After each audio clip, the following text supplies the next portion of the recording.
Bien-aimés dans le Seigneur, Shalom. Nous nous retrouvons encore une fois de plus dans notre série d'enseignements, de prédications, où nous allons nous échanger sur la parole de Dieu. Et j'ai un sujet très intéressant, très important pour nous aujourd'hui, un sujet qui va vraiment capturer notre attention. Et je vous prie par l'amour du Seigneur de partager cette vidéo pour aider d'autres personnes, pour que ça puisse atteindre le maximum de personnes.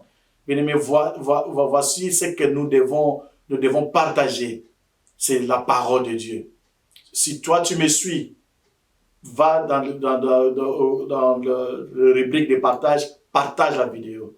Et aime cette vidéo ici. Like la vidéo. Share la vidéo. Ça va beaucoup aider d'autres personnes à suivre ceci. Et si tu le fais, Dieu ne manquera pas de te bénir si tu partages cette vidéo. Nous allons parler sur le plan de l'ennemi sur ta vie et comment les déjouer. Les plans de l'ennemi sur ta vie et comment les déjouer. Lisons la parole de Dieu. Jean chapitre 10, verset 10. Jean 10, 10. Je sais que plusieurs connaissent ce verset. Le voleur ne vient que pour dérober, égorger et détruire.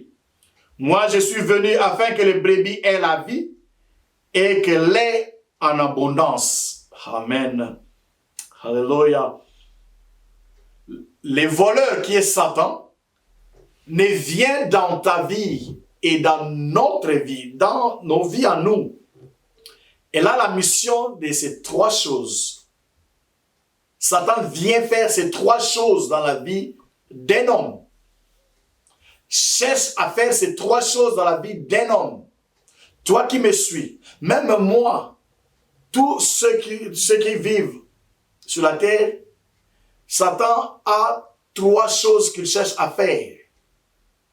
C'est voler, détruire et tuer. C'est ce que Satan cherche. Laisse-moi te dire, ma soeur, mon frère, toi qui me suis, Satan ne t'aime pas. Satan ne t'aime pas.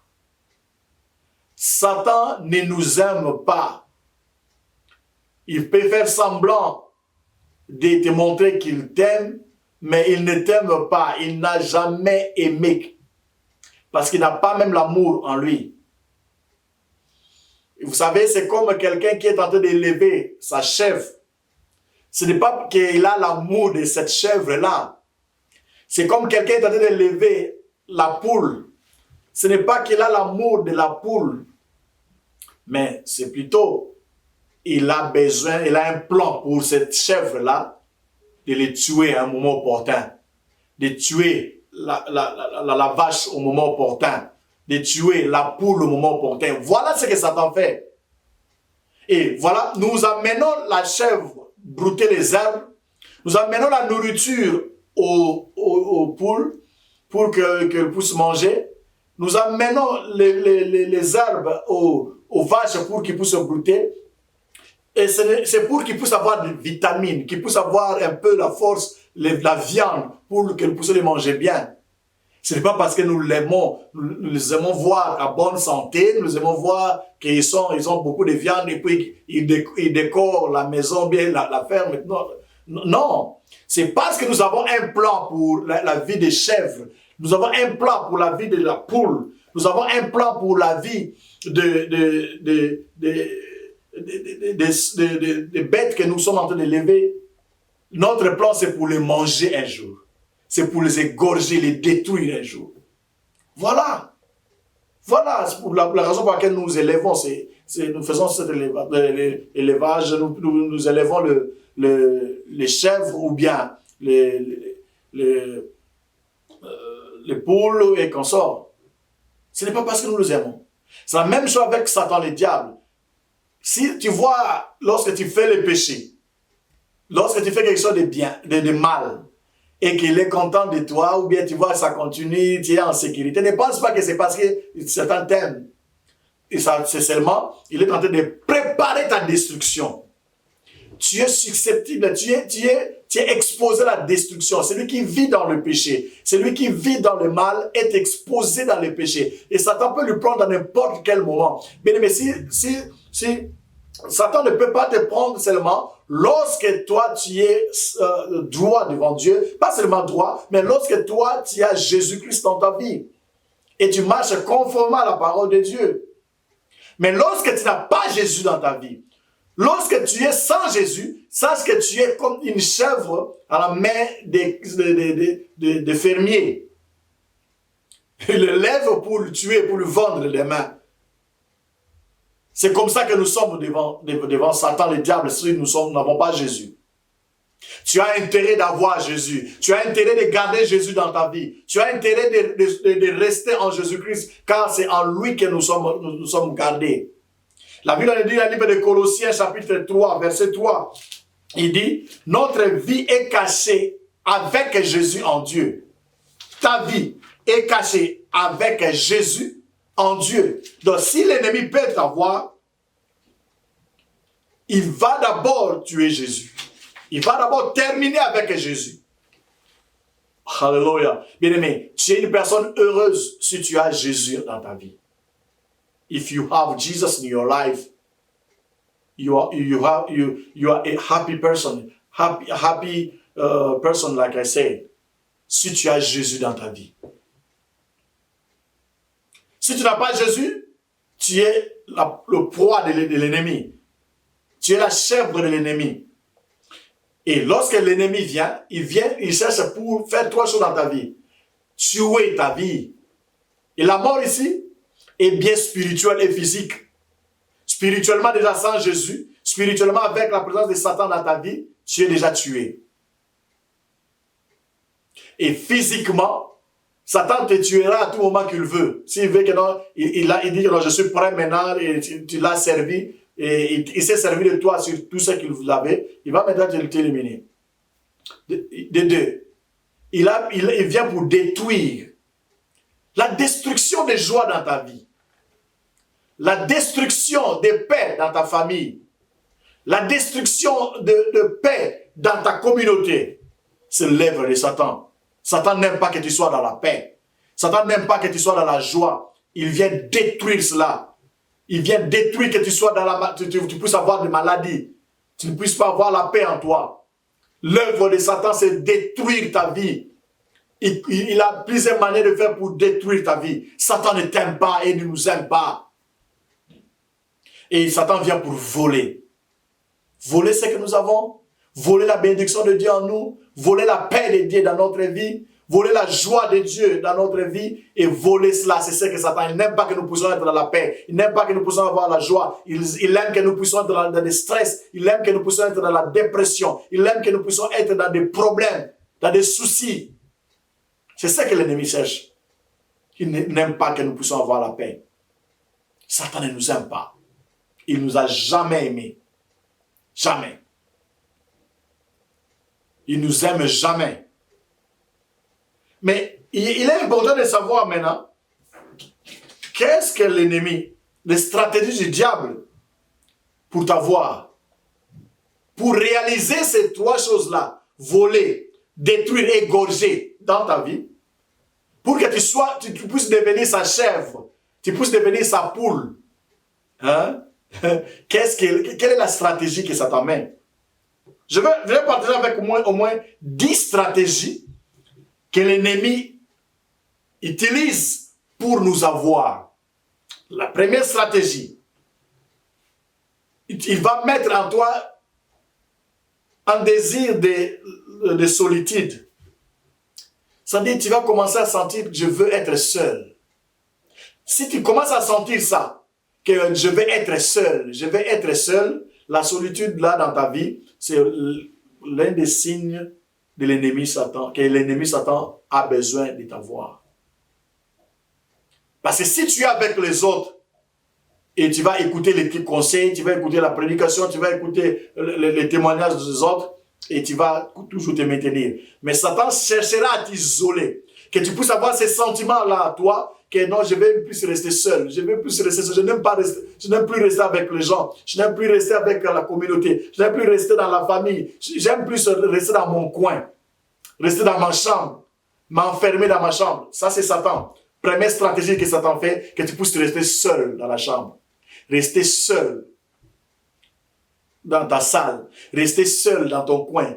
À commencer à rester seul, à méditer seul. C'est là que les mauvaises idées viennent. C'est là que la mauvaise pensée arrive, parce que tu es seul. Deuxième stratégie. Satan va, c'est la baisse et manque de vie de prière. Satan va baisser les temps de vie de prière dans ta vie. Toi qui priais 30 minutes, tu vois, tu commences à prier 25, demain c'est 20. Satan n'est pas pressé, je vous dis. Il n'est pas pressé, c'est notre ennemi. Il sait qu'il va t'avoir. Il est calme, il t'amène petit à petit. Il sait que non, dans 10 jours, il va t'avoir. Il va commencer aujourd'hui.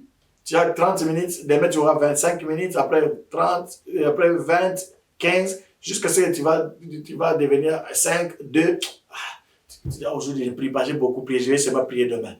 Voilà, ça c'est. Si tu vois seulement les temps de prière commencent pour une raison ou une autre. La maladie, non, j'ai beaucoup de fièvre, j'ai une grande forte fièvre, je ne vais pas prier. Non, j'ai faim, je ne peux pas prier. Tout ce qui peut venir là, pour diminuer ta vie de prière de manière constante, sache que c'est le plan. Sache très bien que c'est la stratégie de l'ennemi. Il a un plan pour t'avoir, pour accomplir son sale besoin. Baisse de vie de prière, ou même manque de vie de prière, c'est l'une des stratégies. C'est la deuxième stratégie de l'ennemi pour t'avoir. Troisième stratégie, la baisse et manque de vie de méditation de la parole de Dieu. Chers frères et sœurs, la parole de Dieu est l'arme la plus puissante dans la vie d'un chrétien. Si tu ne médites pas la parole, si tu sautes le temps de méditer la parole, sache que tu es vulnérable devant l'ennemi. La parole de Dieu est la clé.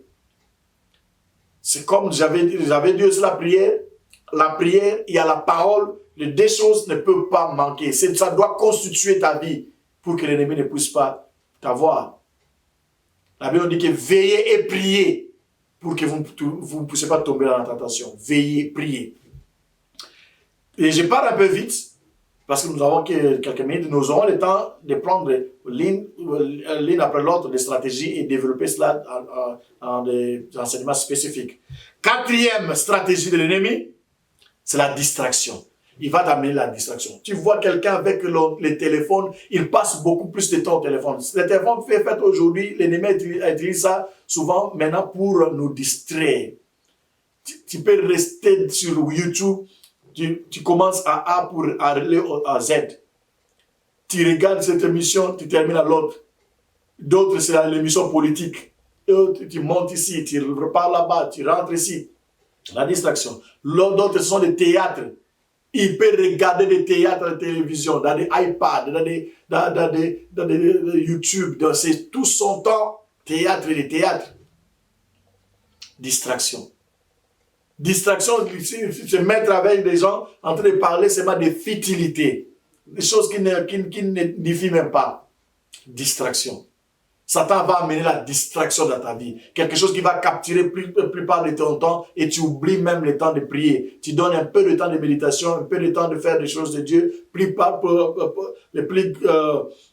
La grande quantité de ton temps, tu donnes ça à la distraction, à d'autres choses qui ne sont pas importantes dans ta vie. Cinquièmement, il enlève la confiance aux hommes de Dieu. Il enlève la confiance.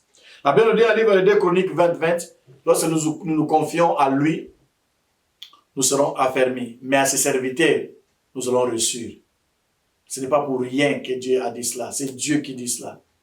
Bien-aimé, l'homme de Dieu avec qui, ou bien les hommes de Dieu avec qui tu côtoies, ou bien tu es souvent avec, ne sont pas des dieux. Ce sont des humains. Ils peuvent avoir des défauts. Ils peuvent avoir des erreurs parce qu'ils ont le corps. Tu peux le voir s'énerver. Tu peux le voir en colère. Ou bien tu peux voir, il a parlé de toi, de toi sur une autre personne. Mais cela ne te pousse pas à haïr ou bien à parler mal d'un serviteur de Dieu. Où qu'il soit, qui qu'il soit. Respectons les hommes de Dieu. Ne parlons pas le mal des hommes de Dieu. Ne nous laissons pas ce que les plans de l'ennemi fait pour exposer le mal des serviteurs de Dieu, la faiblesse des serviteurs de Dieu, l'exposer ça en public et pour qu'il puisse enlever la confiance à plus grand nombre de personnes. C'est ce que Satan fait, c'est le plan du diable. Tout ce que nous voyons dans les réseaux sociaux, nous voyons que c'est ça, c'est les hommes de Dieu, les pasteurs, bien-aimés, faisons attention, bien-aimés le Seigneur. C'est le plan du diable pour enlever la confiance, notre confiance aux serviteurs de Dieu. Toi qui me suis, partout où est-ce que tu es, aie confiance à l'homme de Dieu avec chez qui tu pries. C'est ton Père spirituel, les serviteurs de Dieu qui vous enseignent la parole de Dieu, partout qu'ils soient, malgré leurs faiblesses. Malgré la faiblesse d'autres hommes de Dieu, reste attaché à ton pasteur. Reste attaché aux serviteurs de Dieu. Fais confiance à eux et sache qu'ils ont la chair. Ils sont des humains. Satan va chercher à enlever la confiance en eux. Que tu puisses pas avoir la confiance à ces serviteurs. Dès qu'il enlève la confiance, c'est fini. Dès qu'il enlève la confiance, ta confiance là, au serviteur de Dieu, tu commences à le voir comme tes amis, commences à le voir que non, moi je ne crois plus au serviteur de Dieu, ils sont tous comme ça. Sache-le très bien, c'est la stratégie de l'ennemi pour t'avoir.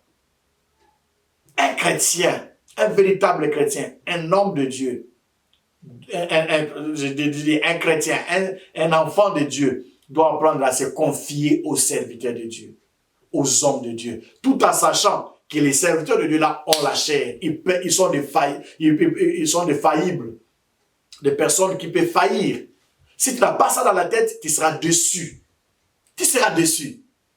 Mais si tu as ça dans ta tête, en sachant que non, ce sont des hommes que Dieu utilise, ils sont des faillibles, sache-le très bien, tu ne vas jamais sécher l'église. Tu ne vas jamais fuir l'église. Tu ne vas jamais dire que non, je ne vais plus prier parce que même nos pères, même les serviteurs de Dieu qui sont des modèles pour nous, regarde ce qu'ils font. Non, bien-aimé, ton modèle doit être Jésus-Christ. Doit être Jésus-Christ. La chute des serviteurs de Dieu, la faiblesse des serviteurs de Dieu, l'erreur des serviteurs de Dieu ne doit pas être une occasion pour toi, une excuse pour toi de tomber, de laisser le chemin de Dieu. Et ne change pas l'église parce que tu as vu ce serviteur-là ou bien quelqu'un qui a une faiblesse. Parce qu'il n'y a aucune église locale, je dis bien, et je pèse mes mots, aucune église locale, aucune église sur la terre ici où tu iras et tu ne trouveras pas de problème. Tu trouveras toujours des problèmes, toujours. Et je t'exhorte à t'attacher à Dieu, à t'attacher aux serviteurs de Dieu. Attache-toi à eux. Et sixième, Satan va enlever la confiance en Dieu. Ah non, regarde, tout ce que j'ai fait, ça ne réussit pas, tout ça. Donc, tu ne puisses pas avoir confiance en Dieu. Ça, c'est si tu n'as plus confiance en Dieu, c'est fini. C'est Satan taillis. Satan taillis. Tu dois avoir confiance à Dieu. Confiance au Dieu créateur. Même si tu ne vois pas ce que tu demandes, ça ne se réalise pas. Aie confiance en ce Dieu-là. Confie-toi à Dieu et tu seras affermi. Et à ses serviteurs, tu réussiras. 2 Chroniques 20-20. 2 Chroniques 20-20. N'enlève pas ta confiance en ton Père. Il n'y a personne qui t'aime comme lui. Dieu t'aime. Septième stratégie de Satan pour t'avoir, pour te détruire, t'égorger et te voler. Septième stratégie, il va te désolidariser de l'église, te désolidariser de la communauté, ta communauté locale. Non, la véritable église, c'est les cœurs, ce n'est pas les bâtiments. Non, bien-aimé, c'est très important que tu puisses avoir une église, un bâtiment, là où tu dois te rendre. L'église n'est pas l'internet, bien-aimé dans le Seigneur. L'église n'est pas rester à la maison suivre des lives.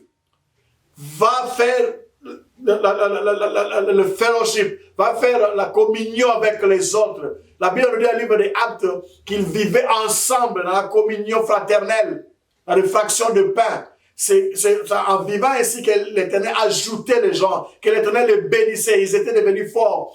Bien-aimé, que personne ne te manque. Tu dois avoir une église. Il n'y a pas une église locale ici qui est parfaite. Cherche une église, vas-y, allez-y, va prier, va communier avec les autres, va partager avec les autres. Les témoignages des autres vont te fortifier. Il faut avoir un père spirituel. Il faut avoir les encadrés, bien-aimés dans le Seigneur. Ne reste pas à la maison. Ne te décourage pas. Ça, c'est le plan du diable. Le diable utilise ça pour t'avoir. Il te désolidarise avec l'église. Bien-aimé, va à l'église, rentre dans l'église. Si tu es fatigué, si tu ne partais pas à ton église, tu es où, je ne sais où. Tu es en Chine, tu es en Afrique, tu es en Afrique du Sud, tu es au Congo, tu es en Tanzanie, tu es ici aux États-Unis, tu es en France, tu es partout. Je te dis de rentrer à ton église. Vas-y, va prier. Tu ne parles pas prier un homme, tu ne parles pas prier le bâtiment, mais tu parles communier avec tes frères et sœurs, bien-aimés le Seigneur. Tu pars communier avec eux, rentre dans ton église. C'est Satan qui a fait que tu puisses rester à la maison, que tu puisses plus avoir le goût d'aller à l'église. Parce qu'à l'église, on est en train de parler mal sur toi. Parce qu'à l'église, on est en train de t'insulter. Parce que quelqu'un est en train de te dire n'importe quoi. C'est là que tongayo. Parce que le maman pasteur était ainsi. Parce que le pasteur était ainsi. Ce frère-là était cela. Bien aimé, c'est Satan qui a fait cela. C'est Satan qui a utilisé pour qu'il puisse te refroidir et que tu restes à la maison. Rentre à l'église, bien-aimé le Seigneur. Vas-y, va t'associer avec les autres. Va prier Dieu, communier avec les autres. Ne te laisse pas dans les plans de Satan. Sache que c'est Satan qui a fait ces plans-là pour t'avoir très bien. Satan peut utiliser n'importe quoi, n'importe qui pour te refroidir. Ça c'est très bien, tu es déjà dans le chemin où Satan veut t'avoir. L'église, ce n'est pas les lives. L'église, ce n'est pas la maison. L'église, c'est rentrer dans la communauté, là où les autres sont partagés avec eux ensemble. Alléluia. Bien-aimé, rentre à l'église. Si Satan va chercher à te désolidariser avec ton église, avec une église locale, pour t'avoir très bien. Et huitième stratégie de Satan, le diable, pour t'avoir, c'est manque d'intérêt aux choses ou aux affaires divines. Manque d'intérêt aux affaires ou aux choses divines. Tu ne trouves pas intérêt de faire les choses de Dieu. Lorsque tu vois même quelque chose qui est chrétien, les missions, ou bien la prédication, la musique, ou bien l'évangélisation, l'intercession, tout ce qui est des choses de Dieu, tu n'as plus d'intérêt, tu ne trouves plus intérêt à ça. Ça ne te plaît plus. Ça ne te plaît plus. Ça ne te donne plus la joie de te donner. Tu n'as plus le goût d'aller à l'intercession, le goût d'aller chanter. Sache que c'est la stratégie du diable. Neuvième stratégie, l'absence de foi. Il va faire tout pour que ta foi puisse se refroidir. Enlever la foi. Parce que c'est la foi qui te donne la force de résister à l'ennemi. Bien aimé dans le Seigneur, c'est la foi qui te donne la force d'aller là-bas. D'ailleurs, dès que tu ne médites plus la parole, dès que tu n'es plus avec les autres dans la communion, la foi va se refroidir. La foi. Dixième et dernière stratégie, c'est là que nous allons terminer cette première partie d'enseignement, c'est la tolérance du mal. Tu vas commencer à tolérer le mal. Tu vas commencer à tolérer le mal. Lorsque tu vois, tu as la facilité d'insulter, tu vois quelqu'un faire le mal, tu dis non, c'est normal. Toi-même, tu vois, tu ne supportais pas les chansons profanes, mais tu commences à supporter ça. Hein? Tu vois les péchés, c'est normal, il peut faire ça. Qu'est-ce que le mal il a fait? Là, ça m'a pris un peu de boisson. Donc, quelqu'un qui commence à supporter le mal, qui commence à tolérer le mal, sache très bien qu'il est entre les mains, sur la voie d'être pris par l'ennemi. Bien-aimé dans le Seigneur, voilà, ça c'est la première partie de notre enseignement sur le plan de l'ennemi. Les plans de l'ennemi sur ta vie et comment les déjouer. Et nous avons partagé, nous avons dit, nous avons vu que Satan ne nous aime pas. Il vient dans notre vie, selon Jean 10, pour voler, détruire et égorger. Et quelles sont les stratégies que Satan fait pour que puisse avoir? nous avons développé 10 stratégies que Satan fait pour t'avoir. Et dans la deuxième partie de cet enseignement, nous allons voir lorsque Satan t'a pris, lorsque Satan, tu es entre les mains de Satan, qu'est-ce qui se passe dans ta vie? Quels sont les signes que tu dois savoir que tu es entre les mains de Satan, le diable? Tu es déjà sous son emprise.